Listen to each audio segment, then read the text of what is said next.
Okay, so yes, genes play a role in elite athletic performance, but genes without opportunity, nothing.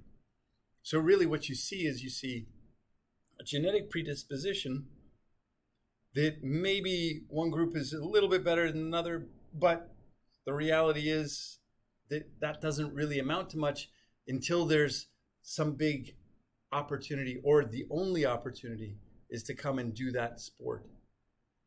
So genes play a role, but it's actually a relatively minor role, because you have great genes and not apply them. They not have the opportunity. You could be the greatest cyclist in the world, and if you grew up in the Himalayan mountains and never had access to a bicycle, we would never ever know that. So what do we know about genes in sport? There are genes that associate with sprint performance. There are genes that and gene expression patterns who predict who adapts to exercise and who doesn't. And there are gene mutations that make people more prone to injury. Those things we know for sure. Do you need a genetic test to see this? No. I can have you line up on a line and sprint as fast as you can.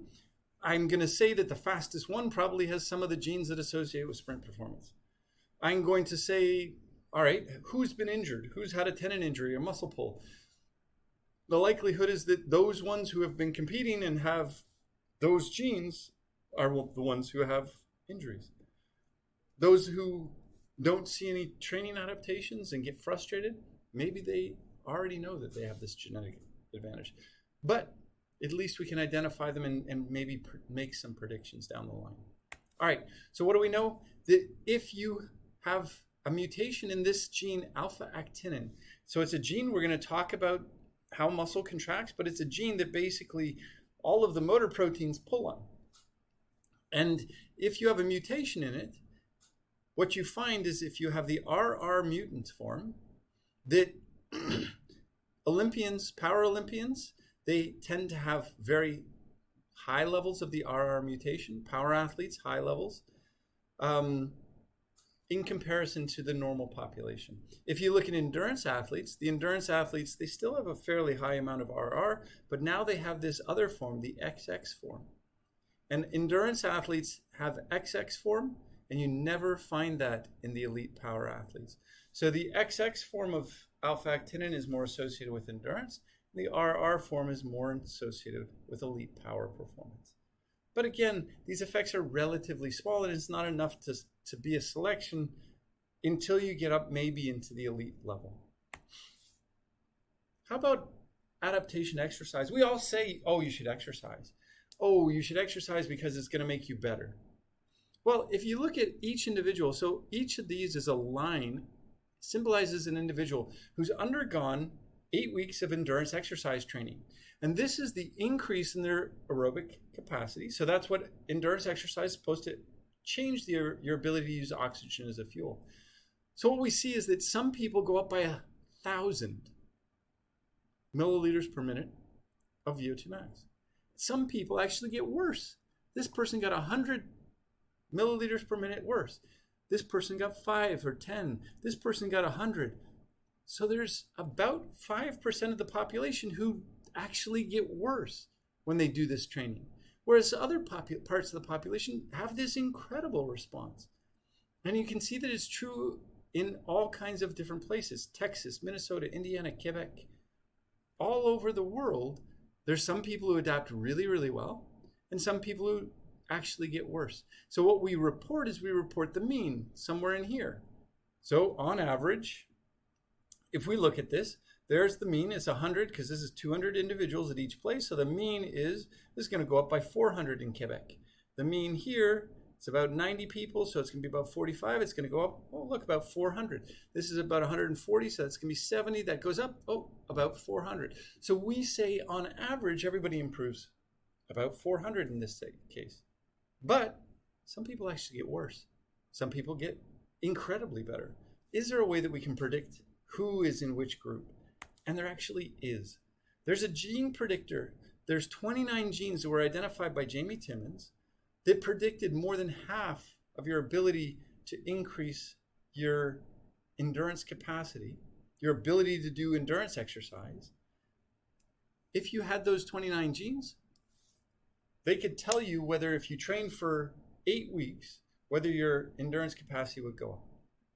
If you had the bad connection of these 29 genes, doesn't matter how much you train, you'll never increase your aerobic capacity.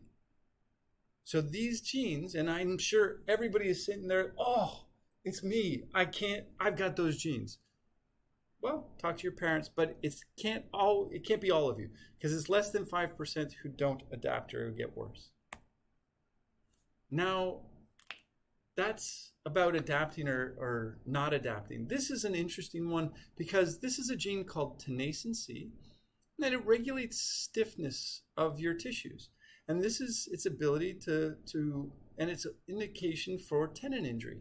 And what you see is that in control individuals, those are individuals who run but never had an Achilles tendon injury, versus Achilles tendon injuries. So people who run and have an Achilles tendon injury, this is just a sequence of the gene. And it's the number of GT that you have in that gene. And that just regulates how much of the protein you make.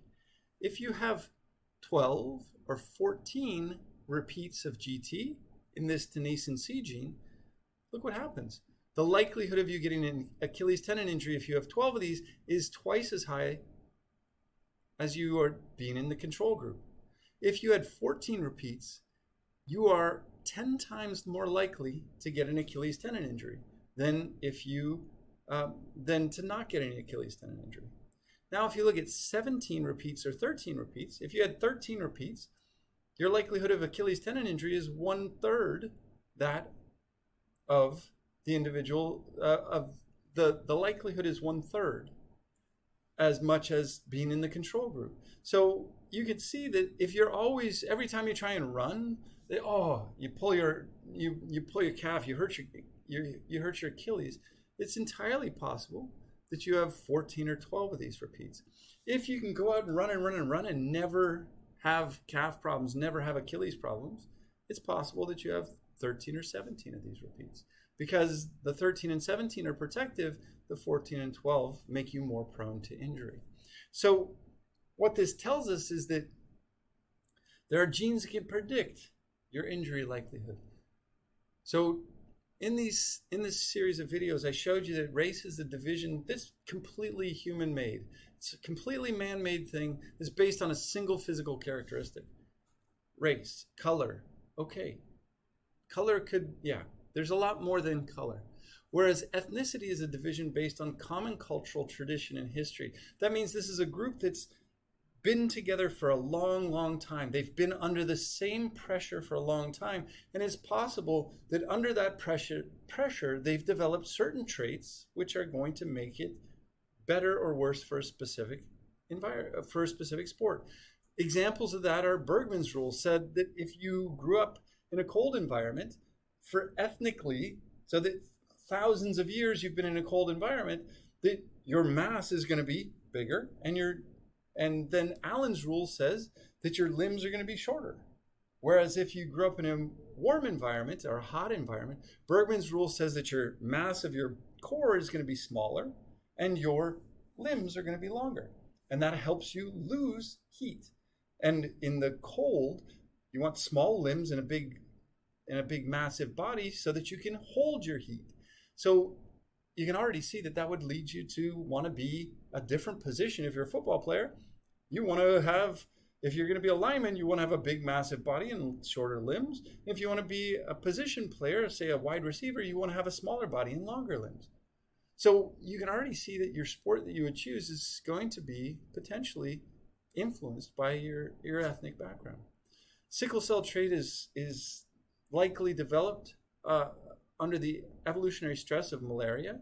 And Morrison hypothesized that shift away from oxygen carrying capacity made it so that individuals would have muscles that were faster because they used less energy, less oxygen, so that the result was that they would be better at sprint and power performance. However, there's no genetic evidence that that's true. I told you that alpha-actinin 3 is enriched. The RR version is enriched in sprint power athletes. The XX version is in endurance athletes. I told you that there's 29 genes that can predict how well you're going to adapt to aerobic exercise. And I showed you that this gene tenascin C, if you have 12 or 14 repeats, GT repeats in that gene, you're going to have a much higher likelihood of getting a tendon injury than if you had 17 repeats. All right? So there are some genetic things, or racial and ethnic things that actually, not racial, but ethnic pressures that would have given us something that could affect the sport that we play or how well we play it. But far beyond that is the environment and the push that you get to pursue your sport of interest.